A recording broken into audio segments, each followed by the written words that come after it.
दोस्तों, आज हम जिस खबर का विश्लेषण करने जा रहे हैं वह सिर्फ एक डिफेंस डील नहीं बल्कि बदलती वैश्विक रणनीति का संकेत है। जरा सोचिए, कुछ समय पहले तक अंतर्राष्ट्रीय मंचों पर भारत और फ्रांस की बढ़ती नजदीकियों की चर्चा जोरों पर थी। हर तरफ यही बात हो रही थी कि डसोत एविएशन द्वारा निर्मित रफाल अब भारतीय ताकत का नया प्रतीक बन चुका है। नई दिल्ली से पेरिस तक रणनीतिक साझेदारी के नए अध्याय लिखे जा रहे थे और दुनिया यह मानने लगी थी कि भारत अब पश्चिमी रक्षा ढांचे के साथ और मजबूती से खड़ा है। अभी इस वीडियो को लाइक करें और चैनल को सब्सक्राइब जरूर करें ताकि ऐसी ही दमदार और गर्व से भर देने वाली जानकारी आपको सबसे पहले मिलती रहे। नीचे कमेंट करके जरूर बताएं कि आप भारत के किस राज्य या शहर से देख रहे हैं और कमेंट में पूरे जोश के साथ लिखें, भारत माता की जय जय हिंद। लेकिन अंतर्राष्ट्रीय राजनीति कभी सीधी रेखा में नहीं चलती। जैसे ही विश्लेषकों ने यह निष्कर्ष निकालना शुरू किया कि भारत की रक्षा नीति पूरी तरह यूरोप और अमेरिका की ओर झुक रही है, ठीक उसी समय एक पुराना साझेदार फिर से चर्चा के केंद्र में आ गया। रशिया। दशकों से रक्षा सहयोग में भारत का भरोसेमंद साथी रहा यह देश अब एक नए और अत्याधुनिक प्रस्ताव के साथ सामने आया है। बताया जा रहा है कि यह पेशकश किसी पारंपरिक लड़ाकू विमान की नहीं बल्कि एक ऐसे हाईटेक मानव रहित कॉम्बैट सिस्टम की है जो भविष्य के युद्ध की परिभाषा बदल सकता है। कल्पना कीजिए, आसमान में उड़ने वाला एक विशाल प्लेटफॉर्म जिसमें कोई पायलट नहीं लेकिन कृत्रिम बुद्धिमत्ता से लैस ऐसा दिमाग जो दुश्मन की गतिविधियों का विश्लेषण कर खुद निर्णय ले सके।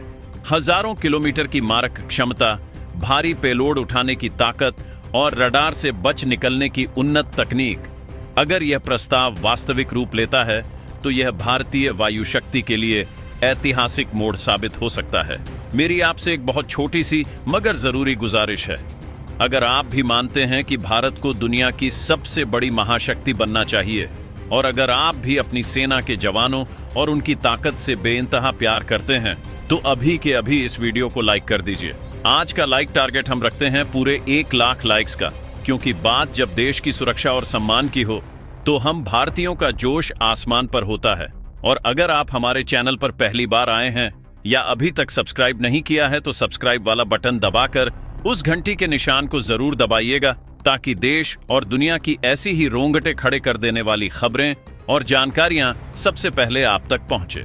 तो चलिए बिना किसी देरी के शुरू करते हैं आज का यह गहरा और विस्तृत विश्लेषण। दोस्तों, इस पूरे घटनाक्रम की शुरुआत को समझने के लिए हमें थोड़ा सा भविष्य और वर्तमान के बीच की कड़ी को जोड़ना होगा। बात उस समय की है जब हम और आप देख रहे थे कि कैसे भारत और फ्रांस के बीच दोस्ती का एक नया अध्याय लिखा जा रहा था। पूरी दुनिया की मीडिया के कैमरे भारत और फ्रांस की तरफ घूमे हुए थे और लगभग 18,000 करोड़ की एक ऐतिहासिक डील की चर्चा जोरों पर थी। यह डील थी 26 राफेल मरीन फाइटर जेट्स की, जो हमारे विमानवाहक पोत IS विक्रांत की शान बढ़ाने वाले थे। भारतीय नौसेना के लिए यह किसी सपने के सच होने जैसा था, क्योंकि समंदर में चीन की बढ़ती दादागिरी को जवाब देने के लिए हमें एक मजबूत हथियार की जरूरत थी और राफेल उस जरूरत को बखूबी पूरा कर रहा था। हर तरफ यही चर्चा थी कि अब भारत पूरी तरह से पश्चिमी देशों, खासतौर पर फ्रांस और अमेरिका की तरफ झुक रहा है और रूस, जो दशकों से भारत का सबसे बड़ा रक्षा भागीदार था, उसे लोग अब एक बीती हुई बात मानने लगे थे। कई रक्षा विशेषज्ञ टीवी पर बैठकर बड़े बड़े दावे कर रहे थे कि अब रूस का जमाना गया, क्योंकि रूसी हथियारों में वह बात नहीं रही और अब राफेल और अमेरिकी जेट्स का राज है। लेकिन दोस्तों, कहते हैं ना कि खामोशी सबसे बड़ा शोर मचाती है और असली खिलाड़ी अपने पत्ते तब खोलता है जब सामने वाले को लगता है कि वह जीत चुका है। जब पूरी दुनिया राफेल के गुणगान कर रही थी, तब मॉस्को में क्रेमलिन की बंद दीवारों के पीछे कुछ और ही खिचड़ी पक रही थी। रूस का दिल और दिमाग यानी राष्ट्रपति व्लादिमीर पुतिन चुपचाप एक ऐसा प्लान बना रहे थे जो पूरी बाजी पलटने वाला था। पुतिन जानते थे कि भारत को राफेल पसंद है, लेकिन वह यह भी जानते थे कि भारत की जरूरतें राफेल से कहीं ज्यादा बड़ी हैं। इसलिए रूस ने कूटनीति के शतरंज पर एक ऐसा तुरुप का इक्का चल दिया जिसने अमेरिका और चीन दोनों को सोचने पर मजबूर कर दिया। रूस ने भारत को संदेश भिजवाया कि आप राफेल ले रहे हैं, यह बहुत अच्छी बात है, आपकी सुरक्षा के लिए जरूरी है, लेकिन हम आपको वह देना चाहते हैं जो आज तक हमने अपने सबसे करीबी दोस्तों को भी नहीं दिया। हम आपको अपना सबसे घातक 5वीं पीढ़ी का स्टील्थ फाइटर जेटोई 57 यानी SU-57 ऑफर करते हैं। और दोस्तों, जरा रुकिए, बात सिर्फ विमान बेचने की नहीं थी। अगर बात सिर्फ विमान बेचने की होती तो शायद भारत इतना गौर नहीं करता।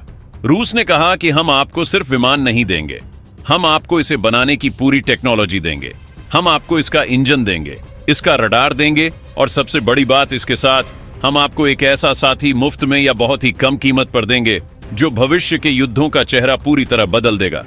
दोस्तों, जरा अपनी कल्पना के घोड़े दौड़ाइए और एक ऐसे दृश्य के बारे में सोचिए जो किसी साइंस फिक्शन फिल्म जैसा लगता है। आसमान में एक फाइटर जेट उड़ रहा है जिसे एक भारतीय पायलट उड़ा रहा है, लेकिन वो हवा में अकेला नहीं है। उसके ठीक बगल में या शायद उससे थोड़ा आगे एक और विशाल विमान उड़ रहा है। देखने में वह किसी चमगादड़ जैसा लगता है, बिना पूंछ का, एकदम सपाट और बेहद रहस्यमय। उसमें कोई पायलट नहीं है, कोई कॉकपिट नहीं है, वो एक रोबोट है, एक उड़ता हुआ रोबोट जिसे कंट्रोल कर रहा है वह पीछे बैठा हुआ पायलट। ये कोई ख्याली पुलाव नहीं है, बल्कि यह हकीकत है जो रूस भारत के सामने पेश कर रहा है। रूस ने भारत को जिस SU-57 फाइटर जेट के साथ S-70 ओखोटनिक बी ड्रोन का ऑफर दिया है, यह वही जोड़ी है जिसे रक्षा की दुनिया में सबसे खतरनाक माना जा रहा है। इसे जुगलबंदी कहते हैं, इंसान और मशीन की ऐसी जुगलबंदी जो दुश्मन को यह सोचने का मौका भी नहीं देगी कि मौत आई कहां से और कब खेल खत्म हो गया। अब आप सोच रहे होंगे कि आखिर इस ऑफर में ऐसा क्या खास है जो इसे राफेल या अमेरिकी F-35 से भी ज्यादा खतरनाक और खास बनाता है। तो चलिए जरा इस मसले की गहराई में उतरते हैं और एक एक करके हर पहलू को समझने की कोशिश करते हैं। सबसे पहले बात करते हैं उस अदृश्य शिकारी की जिसे ओखोटनिक भी कहा जाता है। रूसी भाषा में ओखोटनिक का मतलब होता है शिकारी, और यकीन मानिए यह नाम इस पर बिल्कुल सटीक बैठता है, क्योंकि इसका काम ही है छिपकर वार करना और अपने शिकार को खबर भी ना लगने देना। यह कोई छोटा मोटा ड्रोन नहीं है जो आप शादियों में देखते हैं या जो फोटोग्राफी के काम आता है। दोस्तों, यह 20 टन वजन का एक भारी भरकम राक्षस है।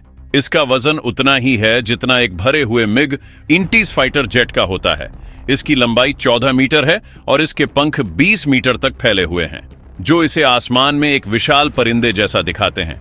लेकिन दोस्तों, सबसे डरावनी और हैरान करने वाली बात इसकी रेंज यानी मारक क्षमता है। यह ड्रोन एक बार उड़ने के बाद 6000 किमी तक का सफर तय कर सकता है। जरा भारत के नक्शे पर नजर दौड़ाइए और सोचिए कि अगर यह भारत के किसी भी एयरबेस से उड़ान भरता है तो यह चीन के सुदूर पूर्वी हिस्से तक जाकर वहां तबाही मचाकर वापस आ सकता है। पाकिस्तान का तो शायद ही कोई ऐसा कोना होगा जो इसकी पहुंच से बाहर हो। यह किसी भी वक्त कहीं भी हमला करने की क्षमता रखता है। और इसकी रफ्तार की बात करें तो यह 1000 किमी घंटे की रफ्तार से बादलों को चीरता हुआ निकलता है, यानी पलक झपकते ही यह दुश्मन के इलाके में दाखिल हो सकता है। इस ड्रोन की खासियत सिर्फ इसकी स्पीड या रेंज नहीं है, बल्कि इसकी मारक क्षमता है। इसमें 2 टन यानी लगभग 2000 किलो तक के बम और मिसाइलें लादी जा सकती हैं, जो किसी भी बड़े सैन्य ठिकाने को मिट्टी में मिलाने के लिए काफी है। रूस ने तो यहां तक दावा किया है कि इसमें वो अपनी सबसे खतरनाक हाइपरसोनिक मिसाइल किंजल भी लगा सकते हैं। वही मिसाइल जिसका तोड़ आज तक अमेरिका जैसा देश भी नहीं ढूंढ पाया है और जो आवाज की गति से कई गुना तेज चलती है। लेकिन दोस्तों, इस ड्रोन की असली ताकत इसकी बुद्धिमानी है। इसमें आर्टिफिशियल इंटेलिजेंस यानी कृत्रिम बुद्धिमत्ता कूट कूट कर भरी गई है। ये सिर्फ एक रिमोट कंट्रोल वाला खिलौना नहीं है जिसे हर वक्त इंसानी इशारे की जरूरत हो। ये खुद फैसले ले सकता है, यह परिस्थितियों को समझ सकता है। जब यह SU-57 फाइटर जेट के साथ उड़ता है तो यह एक वफादार विंगमैन की तरह काम करता है, मतलब एक ऐसा साथी जो अपनी जान पर खेलकर अपने लीडर को बचाता है। मान लीजिए युद्ध के मैदान में सामने से दुश्मन की मिसाइलें आ रही हैं या दुश्मन का रडार एक्टिव है और पायलट की जान को खतरा है, तो यह ड्रोन खुद को आगे कर देगा। यह खतरनाक इलाकों में पहले जाएगा, जानकारी इकट्ठा करेगा और पीछे उड़ रहे अपने पायलट को सुरक्षित रखेगा। अगर जरूरत पड़ी तो यह खुद को दुश्मन से टकराकर उसे खत्म भी कर सकता है। पायलट बस एक कमांड देगा